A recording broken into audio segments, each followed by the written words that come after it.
Ahí estamos grabando. Bueno, ahora con la siguiente charla del ciclo de física en el marco del mes de la ciencia, tenemos a Marcos Oliva, que va a estar acá hablándonos de parte del grupo de Ciencia de los Materiales, ¿es correcto?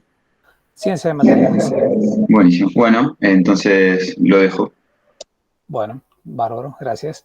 Bueno, buenas tardes a todas y todos. Eh, Como me presento, yo soy Marcos Olivas, soy uno de los integrantes del grupo de Ciencia de Materiales de la facultad. Bueno, hoy les voy a contar un poquito qué hacemos en el grupo, las cosas que hacemos, digamos, las posibilidades que tenemos y qué se puede hacer en general, digamos, en esta área en la que trabajamos, que es bastante amplia, interesante, divertida y, y que reúne varios aspectos. Nosotros somos un grupo principalmente experimental, pero hace un tiempito también hemos incorporado un poco la rama teórica, así que estamos haciendo combinaciones de experimentos, tanto, digamos, de experiencias de laboratorio como de simulaciones para integrar las dos ramas en las que podemos desarrollarnos. Bueno, ahí tienen en la página pueden ver, en la pantalla pueden ver, digamos, la dirección del grupo. Si ustedes acceden a esa página web, que es de la facultad, van a encontrar más o menos la descripción del grupo, qué es lo que hacemos, los integrantes, las líneas de trabajo que tenemos, más o menos qué está haciendo cada uno, las publicaciones que tiene, etcétera. Bueno, para el que quiera, toda la información del grupo la pueden encontrar en esta dirección. Más o menos está actualizada. Obviamente siempre mantener la página web lleva un poco de tiempo y a veces nos demoramos un poquito en actualizarla, pero está bastante al día la página. Así que ahí pueden encontrar bastante información relativa al grupo. Bien, dentro de los integrantes del grupo, como verán, tenemos una foto un poco desactualizada también, porque bueno, la pandemia nos dejó con la última foto del 2019 y bueno, hemos parchado con algunos retoques a los integrantes del grupo, porque ha habido algunos movimientos, incorporaciones, algunas personas que se fueron porque han ido a hacer o su doctorado afuera o han ido a hacer algún perfeccionamiento y no están en este momento, pero bueno, más o menos esta es la integración actual del grupo. ¿Mm? Tenemos la responsable del grupo, es la doctora Berkov, eh, que es, ya, no he puesto el puntero, déjenme que ponga el puntero a ver si puedo. Puntero, ahí está. La doctora Berkov, ¿sí? Esta es la responsable del grupo. Eh, bueno, yo me voy a dejar para el último, este soy yo, pero ¿sí? Tenemos una serie de investigadores seniors que le decimos que son los más grandes del grupo, digamos el doctor Fabietti, la doctora Silvia Urreta y la doctora Patricia Silvetti. Eso compone nuestro staff de investigadores seniors, por así decirlo.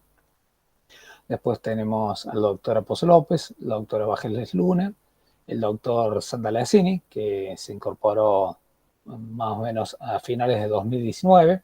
Él hizo el doctorado en grupo, después se fue a hacer un postdoctorado afuera, ingresó a la carrera de investigador en Santa Fe, bueno, y ahora lo hemos reincorporado al grupo y él es quien conduce la línea de desarrollos, digamos, más bien de la parte de simulaciones. Con él trabajamos en conjunto en esta combinación, esta simbiosis entre experimentos y simulaciones. Después tenemos el doctor Meneses, que en este momento está en Estados Unidos haciendo un postdoctorado. Tenemos a la doctora Bercamonte y a la doctora Julieta Rivas, que vienen de la Facultad de Ciencias Químicas. Ellas se han incorporado a través del CONICET, integran el grupo, digamos, en el marco del IFEC. Y tenemos una serie de CPA, que son personal de apoyo, que colaboran con nosotros en la investigación, que pertenecen al CONICET, como es el licenciado Rubén Mutal, la doctora María del Carmen Aguirre y el ingeniero Francisco Pablo de Castro, que se incorporó el año pasado Él es ingeniero y a su vez es estudiante de la carrera de licenciatura en computación de la facultad y está, bueno, trabajando como personal de apoyo con nosotros, colaborando en la parte justamente de la gestión del software, del equipamiento que nosotros manejamos, porque bueno, no, como les comenté, nosotros hacemos mucha física experimental, utilizamos muchos equipos y la interfaz de estos equipos a veces necesita ser actualizada, modernizada, necesitamos hacerles programas nuevos para manejarlos, para controlarlos, para hacer nuevos experimentos. Bueno, y en esa parte ha venido a ayudarnos Francisco en este momento. Y tenemos, bueno, hay algunos becarios, Sofía que está haciendo el doctorado conmigo, ella está haciendo el doctorado trabajando en el área de baterías de litio. Trabajamos en conjunto, digamos, con la gente del LAES, porque, bueno, este es un proyecto conjunto que se tiene desde el IFEC, y en ese marco, bueno, yo dirijo la beca de Sofía. Después tenemos, este sí que no recuerdo el nombre, eso está mal por mí, bueno, Diana, que estaba haciendo un postdoctorado con Noelia, y hay una serie de estudiantes nuevos que están haciendo el trabajo final de licenciatura y otros doctorados que no han sido incorporados en la foto, pero bueno, tenemos, el grupo no es tan grande ni tan reducido, es un grupo ameno, digamos, interesante, donde tenemos muy buena relación, tanto los docentes como los estudiantes, con los becarios. Bueno, es un lindo lugar para trabajar, por así decirlo, ¿sí? No, realmente tenemos un buen ambiente de trabajo y creo que eso es muy importante. ¿Cuáles son los objetivos generales que tenemos en el grupo? ¿A qué nos dedicamos? Nosotros, ¿en qué pensamos? Tratamos de desarrollar procesos de elaboración a escala de laboratorio siempre, porque no, no avanzamos en general mucho más de eso, de materiales con propiedades que tienen algún potencial o algún interés tecnológico. ¿Por qué? Porque no estudiamos el material por estudiarlo nomás, sino pensando que ese material pueda servir para alguna aplicación tecnológica en general o industrial, ¿sí? Pero es como que nosotros hacemos la investigación básica, ¿sí? No hacemos el paso de la transformación, este paso de lo que se debería hacer la implementación de alguna fase ya que no sea de escala de laboratorio. No hacemos un prototipo, no, en general no hacemos un desarrollo tecnológico completo, sino nos centramos en las propiedades de estos materiales que pueden resultar de interés. Luego para eso están los tecnólogos, digamos, y uno si encuentra algo interesante, por ahí se asocia con otros grupos, con emprendedores tecnológicos en los cuales puedan desarrollar estos productos. Pero no es lo que hacemos nosotros como objetivo de la investigación. Así como, bueno, pensamos estos materiales, vemos sus propiedades, que lo primero que hacemos es caracterizar sus propiedades, porque ¿de qué manera podemos saber si lo que estamos produciendo puede ser interés o no? Es caracterizando sus propiedades. Y como parte de ese entendimiento, buscamos describir, así visto desde su perspectiva básica, los mecanismos responsables de estas propiedades y la relación que tienen con la, bueno, microestructura o la estructura, digamos, ¿no? Microestructura uno dice porque en general muchos materiales son microestructurados, pero a veces es con la nanoestructura o con la mesoestructura, todo depende de la escala o el tipo de material con el que estemos trabajando. Pero la idea es básicamente decir, a ver, este material tiene estas propiedades y eso ocurre porque tiene esta estructura, ¿sí? Si nosotros modificamos la estructura, ¿cómo se modifican estas propiedades? ¿Sí? Y ver si es de interés o no, porque a veces uno la modifica a la estructura, modifica las propiedades y resulta que nos resulta de interés. Si nosotros quisiéramos obtener, estamos estudiando algún material con memoria de forma, por ejemplo, y cambiamos un poco la estructura y la respuesta resulta ser menor a la que tenía antes, bueno, esa variación puede que no nos resulte interesante, por ejemplo, y tenemos que pensar en otra y rediseñar la experiencia. ¿sí? Entonces, siempre hay, digamos, una etapa, digamos, de que se va retroalimentando. Uno empieza con una idea, prueba, genera el material, lo caracteriza, trata de explicar qué ocurre, piensa en modificaciones de ese material para mejorar sus propiedades, las modifica, las implementa, caracteriza de nuevo, ve si son interesantes o no, si sirve o si no, si esa modificación fue positiva o negativa, y así vuelve, es un círculo, digamos, que se va retroalimentando permanentemente, ¿sí? Hasta que, bueno, uno encuentra si lo máximo o el máximo potencial que le puede sacar a ese material de estudio, que puede ser de interés o no. Entonces, como dijimos antes, lo primero que hacemos es preparar los materiales, ¿sí?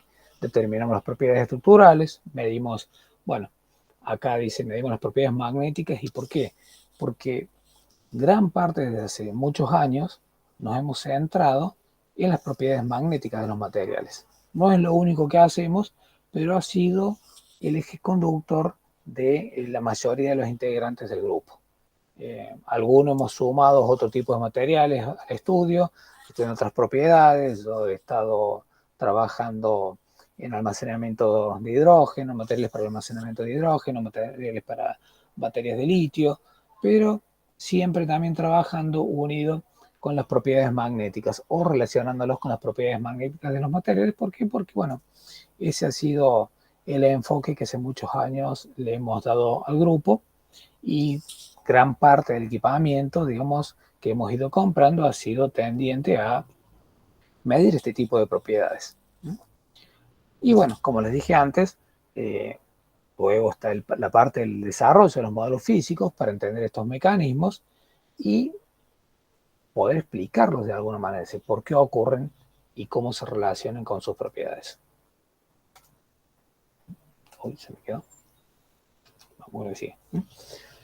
Y después, ¿qué continúa? Evaluar si estos materiales que nosotros diseñamos, que estudiamos, que analizamos sus propiedades, tienen algún tipo de posible aplicación. Es decir, si su aplicación es interesante. Por ejemplo, para los materiales estos que yo estuve estudiando con una becaria que estuvo desarrollando, que hizo su doctorado, que ya lo terminó hace unos años, en almacenamiento de hidrógeno en materiales mesoporosos. Bueno, con todos los materiales que trabajamos, medimos todas sus propiedades y ¿qué hicimos? Evaluamos si realmente la capacidad de almacenamiento de hidrógeno resultaba interesante para hacer un desarrollo tecnológico para aportar, digamos, a lo que se llama la economía del hidrógeno, por ejemplo. Bueno, resultó que todos estos materiales que estudiamos, si bien tienen propiedades interesantes, no daban la posibilidad, sus propiedades, digamos, no daban la posibilidad, por ejemplo, de escalar más allá de una escala de laboratorio, es decir, pasar un prototipo, pasar algo que sea interesante, por ejemplo, para usarlos como material para almacenar hidrógeno en un vehículo, para utilizarlo para que el vehículo se desplace con hidrógeno y no con combustible líquido. Bueno, por ejemplo, ese material en particular no tuvo ese resultado, o en principio, con las características que nosotros estudiamos y desarrollamos, no le daba para esa potencial aplicación. Sus propiedades eran interesantes. Resultaron de interés, resultaron de interés. Resultaron mucho mejor que otros materiales y la mejora que le hicimos lo pusieron mucho mejor, es cierto. Pero no pudimos dar el siguiente paso porque al evaluar, digamos, su posible aplicación no resultaba viable, por ejemplo. Pero bueno, eso es parte de lo que hacemos. Cuando uno investiga, a veces logra resultados más interesantes que otras veces, y otras veces, bueno, se queda en esta etapa de decir, bueno, caracterizo, probó y bueno, no es tan interesante para aplicarlo, o todavía en este momento, porque muchas veces ocurre así con las cosas que uno investiga, todavía en este momento quizás no está desarrollada otra parte de la tecnología que haría que se pudiera utilizar este material con estas propiedades. Quizás más adelante la tecnología se desarrolle de tal manera que haga que podamos volver a tomar esto que habíamos investigado, es decir, ahora sí resultan interesantes estas propiedades que descubrimos. A ver, ejemplos como estos en la historia hay un montón. Si ustedes recuerdan, hace pocos años salió el premio Nobel para los descubridores de la magnetorresistencia gigante, que es una propiedad magnética que nosotros, digamos, trabajamos dentro de las cosas que hacemos. ¿Y qué pasó? La magnetorresistencia gigante se descubrió, pero hace muchísimos años. Y cuando se descubrió fue, bueno, estos materiales tienen estas propiedades. Y en ese momento no servía para nada. No se había desarrollado la tecnología para aprovechar esas propiedades. Después, con la computación, con la grabación magnética, los cabezales magnéticos empezaron a utilizar, digamos, los discos rígidos para los lectores de los discos rígidos, la propiedad de la magnetorresistencia gigante, por ejemplo. Y ahí fue el boom.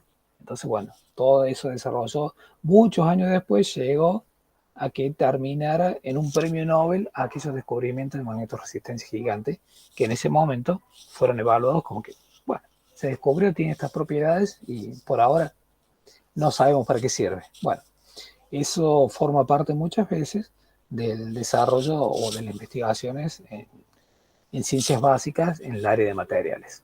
Pero bueno, por ahora nosotros hacemos estas cosas. ¿Cuáles son nuestras áreas de interés? Siempre pensamos en materiales con potenciales aplicaciones. En general, estamos trabajando, muchos de nosotros trabajamos con aleaciones magnéticas con tierras raras. ¿Por qué? Porque las tierras raras en general, cuando uno produce materiales magnéticos, le dan algunas propiedades que hacen que sean lo que se conoce más bien como materiales magnéticos duros. Y esa es una de las áreas que nos interesa, ¿sí? Que tienen propiedades magnéticas interesantes y que son fácilmente medibles, bueno, tienen algún tipo de propiedades. Hay otra parte del grupo que hace desarrollo en aceros especiales para altas temperaturas, relacionados sobre todo con lo que sería el transporte energético, el transporte de electricidad. Otros trabajamos con materiales funcionales y nanoestructuras magnéticas, películas delgadas, partículas, nanopartículas, fluidos, digamos, ferrofluidos. Bueno, en general, cualquier tipo de material que tenga propiedades magnéticas cae dentro de nuestra área de interés y estamos, digamos, propensos a estudiarlo siempre y cuando, bueno, haya alguien interesado en desarrollar esa rama de estudio.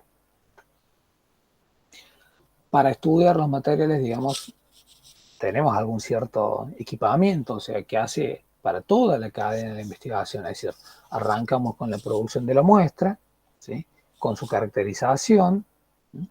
con su mejora, por así decirlo. Y para eso hemos ido comprando distintos equipamientos que tenemos disponibles. Porque el tener el equipamiento ayuda mucho a la hora de la velocidad en la que uno puede trabajar. Si bien tenemos acceso a otras técnicas que uno siempre las manda a medir en distintos laboratorios asociados o con colaboraciones con otros laboratorios de otras partes del mundo, pero bueno, en general, esos procesos en la física experimental suelen llevar un poquito más de tiempo. Entonces, para las cosas básicas, lo que es, digamos, lo que uno hace y quiere respuestas rápidas, utilizamos el equipamiento disponible. Por ejemplo, una de las técnicas que usamos para producir los materiales es el aleado mecánico, ¿sí?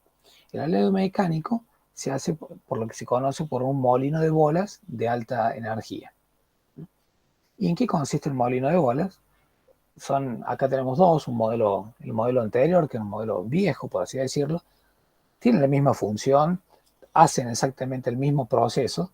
Esto gira, si ustedes han ido a algún parque de diversiones como las tazas locas, es un plato que gira en un sentido y lo que sería la cazoleta que está acá arriba gira en el otro sentido. Y adentro se coloca el polvo o los distintos polvos que uno quiere con los cuales quiere formar la aleación y se colocan unas bolas de acero, como se ve en esa imagen. Entonces el efecto del girar hace que las bolas choquen entre sí y vayan apretando el polvo y le van imprimiendo con estos golpes energía que hace que se vaya fundiendo y generando la aleación de interés. Es una técnica que permite obtener, digamos, algún tipo de aleación que a veces no se consigue por otras rutas de producción. ¿Por qué? El producir materiales tiene muchas rutas. Una de las maneras que hacemos. Como les dije, estos dos equipos los tenemos, esto es un viejo, uno nuevo. Este viejo se programaba a mano, tiene el timer a mano, bueno, este ya se maneja digitalmente y tiene la posibilidad de ser manejado desde una computadora. Uno puede programar las pausas, porque hay que hacer pausa, la repetición. Bueno, tiene más propiedades que este viejito, que todavía sirve, pero bueno, le falta un poco de hacerlo como más amigable como es actualmente a lo que uno está acostumbrado en estos tiempos. Otra técnica que usamos para producir las muestras es el horno de fusión de arco. Este es un horno de fusión de arco donde uno genera un arco voltaico y con eso funde los materiales y genera, digamos, algún tipo de aleación también. El melt spinning es una técnica también de producción que hace cintitas, como se ven acá. El spin y el twin roller, los dos hacen lo mismo, o sea, forman parte de la misma técnica. Son rodillos que giran a alta velocidad, rodillos refrigerados. Uno le tira una mezcla fundente de la aleación de la que quiere producir estas cintas y se produce un proceso que se llama de ultra enfriado, que produce, digamos, este tipo de cintas con una cara o con las dos caras sobreenfriadas, si es spinning o twin roller, y le da algunas propiedades, si se quiere, únicas, digamos, a estos tipos de aleaciones. ¿Por qué? Porque el enfriamiento es, lo que les dije antes, ultra rápido. Cuando las cosas se enfrían demasiado rápido, ustedes piensen, es como que se tienen que acomodar pasar, digamos, del estado líquido al sólido, donde se van cristalizando, y estos cristales se tienen que acomodar.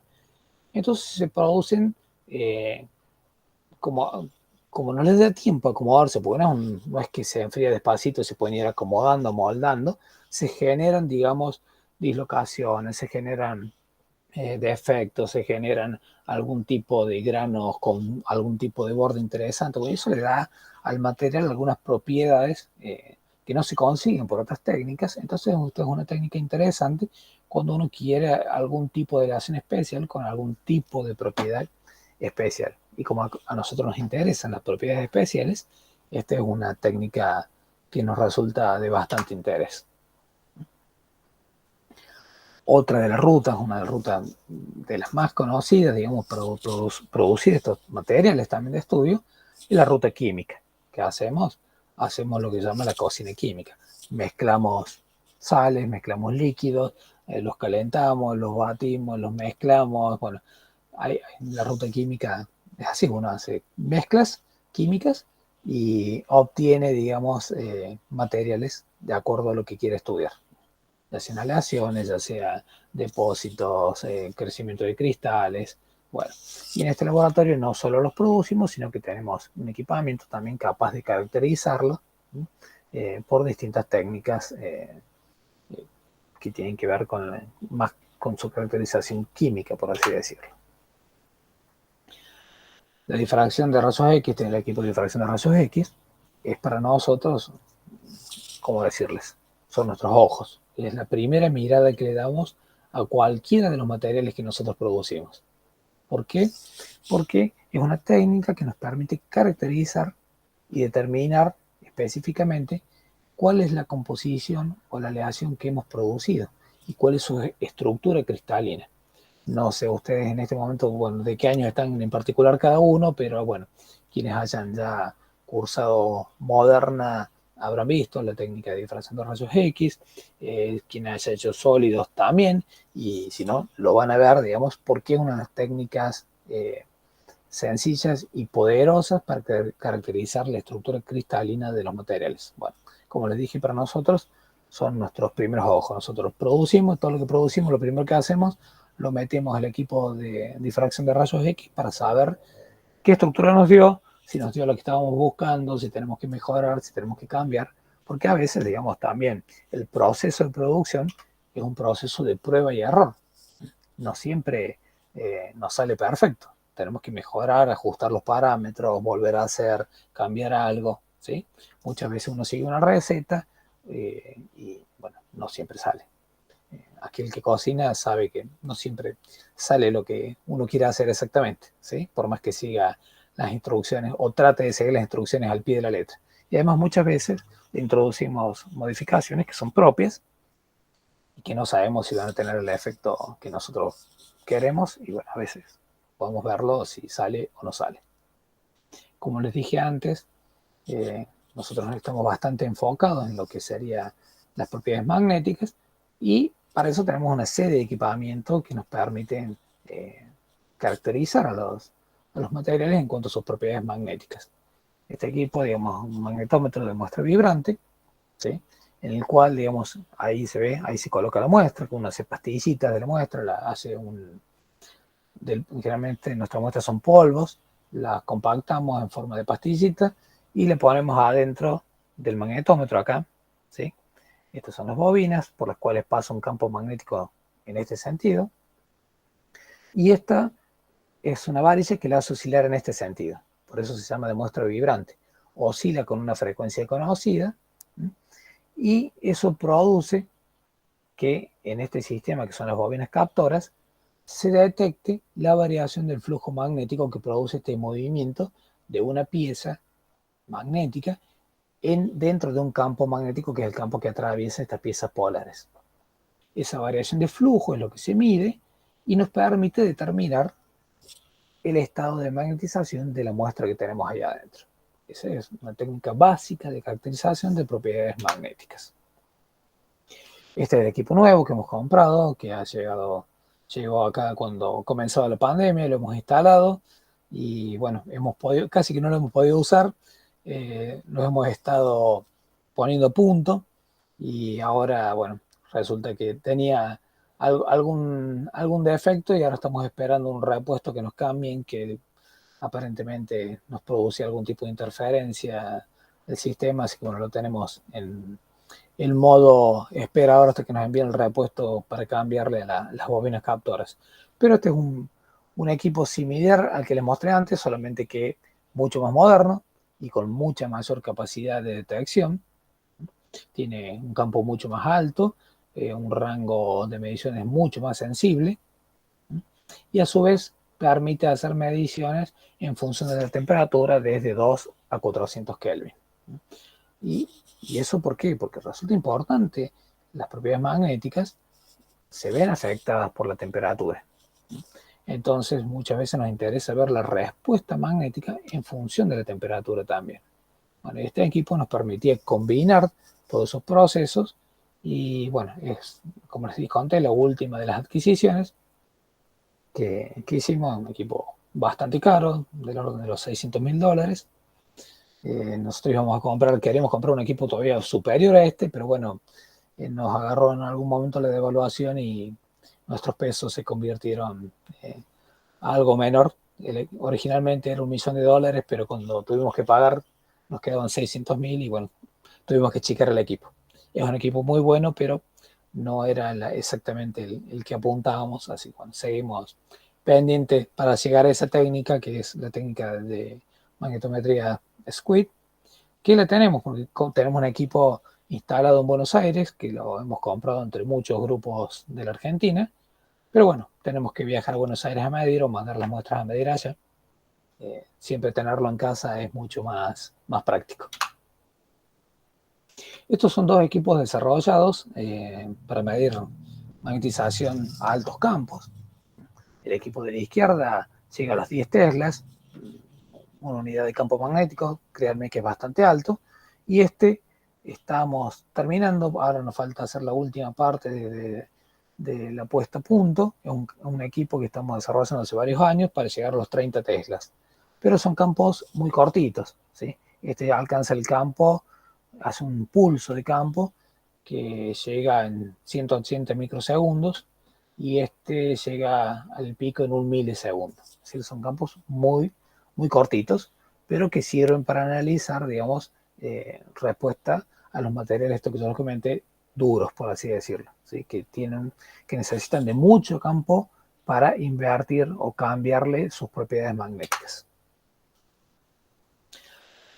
También dentro de la caracterización tenemos esta, que es una balanza termogravimétrica, y calorímetro diferencial, que nos permite estudiar cómo se modifica el peso de un material con la variación de temperatura.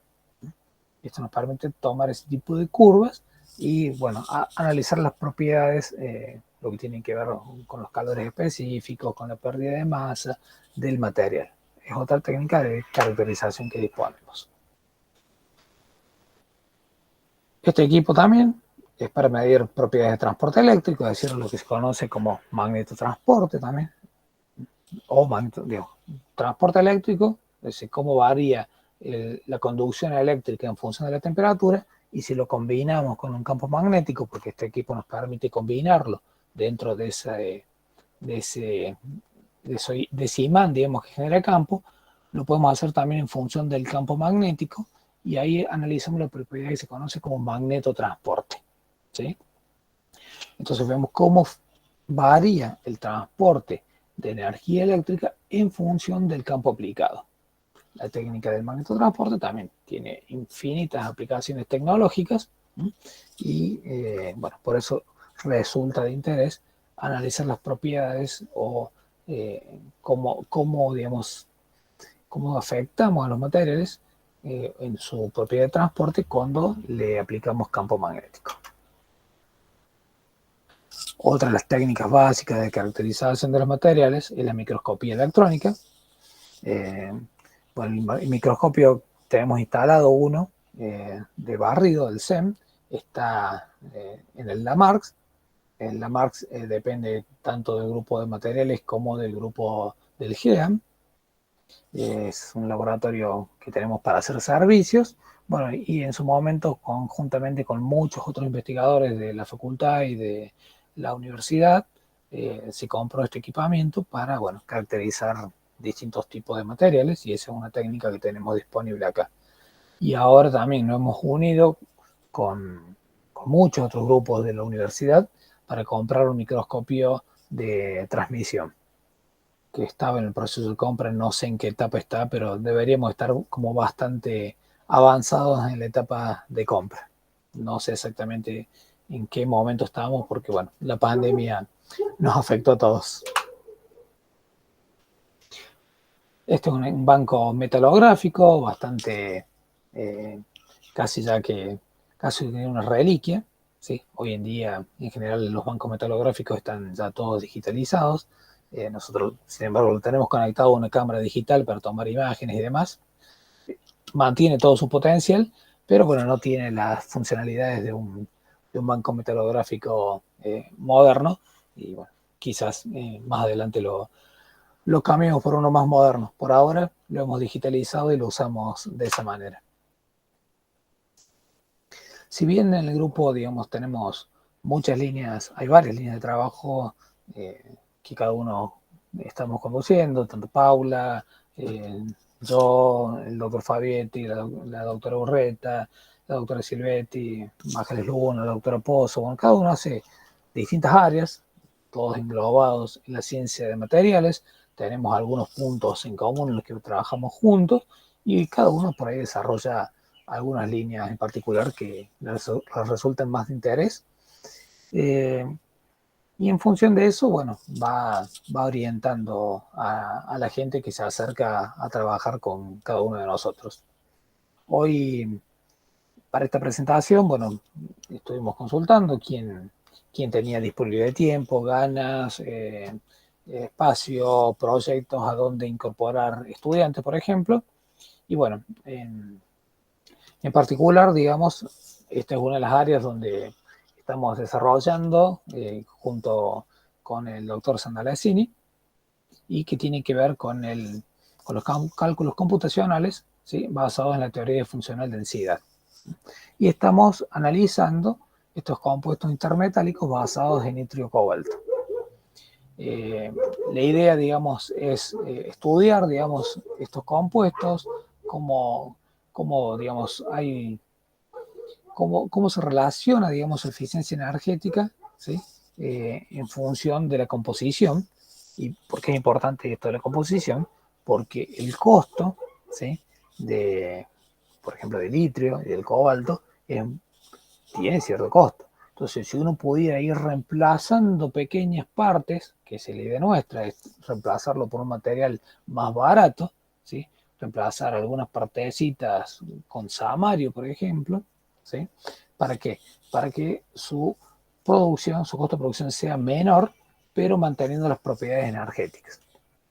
Y esto la idea es estudiarlo, digamos, tanto del aspecto teórico como experimental, ¿sí? A la vez que venimos desarrollando cálculos teóricos, la idea también es generar los materiales y estudiar, digamos, lo que sería la vida real, porque uno cuando hace simulaciones en general trabaja en pequeña escala, porque el costo computacional y el tiempo que lleva hacer estas simulaciones es muy grande, a pesar de que usamos el clúster, la supercomputadora que tenemos, digamos, en el clúster del Centro de Computación de Alto Desempeño desde la universidad, el tiempo que lleva hacer celdas muy grandes de estudio es muy grande. Entonces uno siempre estudia materiales con cierto número limitado de átomos, que dista mucho en realidad de lo que sería el material en el sistema real, que tiene pero varios órdenes de magnitud más de átomos que lo que estamos simulando.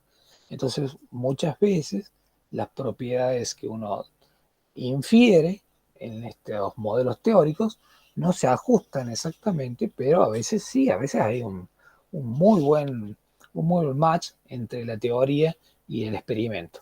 Bueno, nuestra idea es hacer las dos líneas en paralelo, tanto los desarrollos teóricos computacionales como la parte experimental. Por ahora hemos avanzado un poco en la parte teórica y ahora estamos por avanzar un poco en la parte experimental. Ahora que se puede volver y trabajar un poco más en los laboratorios, seguramente nos profundizaremos un poco ese aspecto. Bueno, y estas unas líneas abiertas digamos, a trabajar, a recibir estudiantes, a aquellos que estén interesados en sumarse, por ejemplo. Otra es la de las propiedades magneto-ópticas en semiconductores. Los semiconductores con propiedades magneto-ópticas son muy interesantes en el área de la espintrónica. ¿Por qué? Porque sirven, digamos, como válvulas de spin y eso tiene aplicaciones, digamos, más que interesantes en los desarrollos tecnológicos. Y este es un desarrollo también combinado, digamos, en experimental y teórico. Por último, digamos, en esta misma área de combinar experimental con teórico, digamos, estamos estudiando las propiedades termoeléctricas del sulfuro de estaño también. Porque, bueno, es interesante también aprovechar sus propiedades, digamos, en el área energética, en función, digamos, de las propiedades que tiene este tipo de material. Para esta línea en particular, digamos, como les mencioné, lo trabaja el doctor Sandalacci junto conmigo. Y bueno, ahí tienen el correo, cualquiera de los dos. Les podría decir, acérquense, eso era para otro momento, por la oficina a charlar. Hoy en día eso está un poco más complicado, así que empecemos por interactuar por correo y después charlamos y después si en cualquier momento podemos coordinar una charla de lo que les interese, ya sea digamos, por Meet, por Zoom o personalmente, cuando se pueda, como se pueda. Siempre estamos abiertos, digamos, a conversar a cualquiera que les interese. Otra de las líneas, digamos, que también estaban en esta misma situación, que estaban con posibilidades de desarrollar conjuntamente, es decir, recibir estudiantes que quieran hacer el trabajo final, en la que desarrollan las propiedades magnéticas de nanohilos y láminas delgadas. Están en este momento trabajando con arreglos de cobalto plata, níquel plata, hierro plata, ¿sí? Y con el objetivo de diseñar nanosensores, ¿sí? Sobre todo, bueno, para distintas aplicaciones, en particular esta que menciona ahí es referido, digamos, a una aplicación concreta que tiene que ver con la realidad, digamos, de la provincia, que es para cuantificar en las matrices acuosas el glifosato, ¿sí? Y otros herbicidas que, se tiran en el campo, por así decirlo. Y eso, obviamente, es un estudio que resulta de interés no en general ni en abstracto, sino algo concreto, a una problemática concreta que tenemos en la provincia de Córdoba, que es la continuación de la matriz o de los acuíferos con los herbicidas en general que se utilizan para la producción agrícola. Bueno, esto mismo también está el estudio de las láminas delgadas, en las cuales se sintetizan láminas de hierro paladio o de hierro rodio, ¿sí? Que se hace el proceso, digamos, de producción de electrodeposición en sustratos conductores y sobre todo se le miden las propiedades del magnetotransporte con el objetivo de evaluar su desempeño como sensores electroquímicos. En la misma línea, pero con otra forma de producir los materiales. En esta forma se hacen estos nanohilos y acá se producen estas capas o láminas delgadas que si uno las mira macroscópicamente es una capa, pero cuando lo ponemos bajo el microscopio a veces se encuentran, por ejemplo, estas situaciones que son islas, que son burbujas, bueno, y eso a su vez genera algún tipo de propiedades. ¿Por qué? Porque aumenta el área superficial expuesta, los convierte o mejora sus propiedades, digamos, para funcionarse como sensores, digamos, para funcionar como sensores. Entonces, digamos, siempre resulta interesante estudiar cómo afectan, en este caso, la morfología del material a la detección de la propiedad que nos interesa en este caso, que sería, digamos, cómo se afecta el magnetotransporte cuando interactúa con este tipo de material que queremos sensar. Que básicamente ese es el funcionamiento del sensor. Uno mide alguna propiedad en particular del material, ¿sí?, que se ve afectada cuando lo exponemos a la situación que queremos sensar. Ese es el funcionamiento básico de cualquier tipo de sensor, por así decirlo. Esta línea de trabajo la desarrolla la doctora Berkoff junto con la doctora Julieta Riva. Ahí tienen sus correos, ¿sí? La doctora Berkoff era quien iba a darles la charla hoy y bueno, se encontraron conmigo. No es la misma, no es la misma presencia, pero bueno, yo les cuento más o menos lo que hacemos y espero que les haya resultado interesante. Igual no se queden solo con esto, pregunten, comuníquense con nosotros, acérquense. Los laboratorios están siempre abiertos, digamos, hoy en día seguramente tenemos que aplicar algún protocolo para que los conozcan, para que vean in situ qué hacemos, para que explicarles de qué se trata, pero la disposición nuestra es permanente. Ustedes solo tienen que acercarse o encontrarnos en el espacio, o si nos tienen de docentes o donde damos clases. Estamos totalmente abiertos y disponibles para lo que ustedes necesiten, siempre, así sea para hacer algo o no, o así quieran desarrollar algo estando haciendo su trabajo en otra área, pero necesitan alguna caracterización. El grupo está siempre dispuesto a colaborar, así que ustedes siéntanse bienvenidos y bueno, como les dije antes, los esperamos. Ahí está la página de nuevo, ahí pueden consultar un poquito más, porque seguramente hay un montón de cosas que yo no les he contado de lo que hacemos. Hay un montón de líneas de trabajo que ustedes pueden pensar en detalle. Por ahí, si alguno tiene alguna idea, alguna cosa y quiere estudiar y ver si se relaciona con lo que hacemos, puede comparar, estudiar, etcétera, etcétera. Así que bueno, queda abierto para ustedes si quieren preguntar algo, lo que quieran saber, yo y lo que pueda les cuento.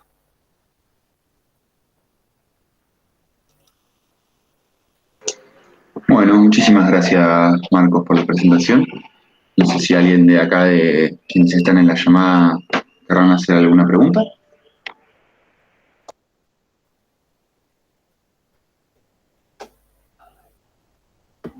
Profe, yo quería consultarle. La profe anterior había hablado de que ellos trabajaban mucho con otras áreas en conjunto, digamos, con biología, de matemática y eso. ¿Ustedes trabajan también así como algo más integrado con otras áreas? como ingeniería, me imaginaba, o algo así. Mira, trabajamos mucho con otras áreas, es decir, nuestro trabajo en general siempre es interdisciplinario eh, y nos relacionamos con otras áreas. De hecho, a ver, les cuento, por ejemplo, a ver, yo trabajo, hace muchos años colaboro con un grupo de ingenieros químicos de la UTN, por ejemplo. Es un grupo con el cual trabajamos. ¿Por qué? Porque en general eh, ellos me producen los materiales por la ruta química, algunos materiales que a mí me interesan, y yo estudio las propiedades que me interesan a mí, ellos le desarrollan otras propiedades, entonces me dan el soporte químico, ¿sí?, de las cosas que yo no tengo. Cuando interactuamos mucho también con los grupos de química de otras partes del país también, ¿sí? ¿Por qué? Porque bueno, la química y la física, cuando llegamos a las dimensiones de las nanoestructuras, se tocan bastante, ¿sí? Son puntos de bastante interés, entonces trabajamos mucho en conjunto. Y desarrollamos algunas cosas en conjunto con distintas áreas. De hecho, por ejemplo, nosotros desde el año pasado creo que ya está abierto el doctorado en ciencia de materiales. El doctorado de ciencia de materiales combina, digamos, está desarrollado con la Facultad de Ciencias Químicas y la Facultad de Ciencias Exactas. Y ahí se aceptan, digamos, candidatos que vienen de distintas disciplinas. ¿Para qué? Porque muchas veces, digamos, vienen desde el ramo de la biología, que están interesados en los aspectos biológicos de los materiales. Por ejemplo, trabajamos en conjunto con gente de odontología. Yo habitualmente dirijo tesis de gente que está haciendo el doctorado en odontología. ¿Por qué? Porque hacen desarrollo de materiales para la odontología. Todo lo que tiene que ver con los implantes, con los cementos, con el tipo de material que utilizan, por ejemplo, para hacer lo que se llama la ortodoncia. Entonces hay muchos aspectos en los cuales nos relacionamos con otras disciplinas y trabajamos en conjunto. En ese sentido, sí, estamos muy relacionados con las otras disciplinas. Buenísimo, profe, muchas gracias. Ahora,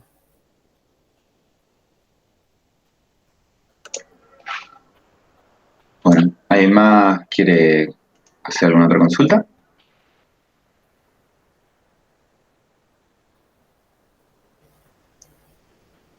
Bueno, entonces si no hay más preguntas, muchísimas gracias, profe, y bueno, podemos ir cortando la grabación. bueno, ha sido un gusto y cuando quieran estamos a disposición. Muchas gracias.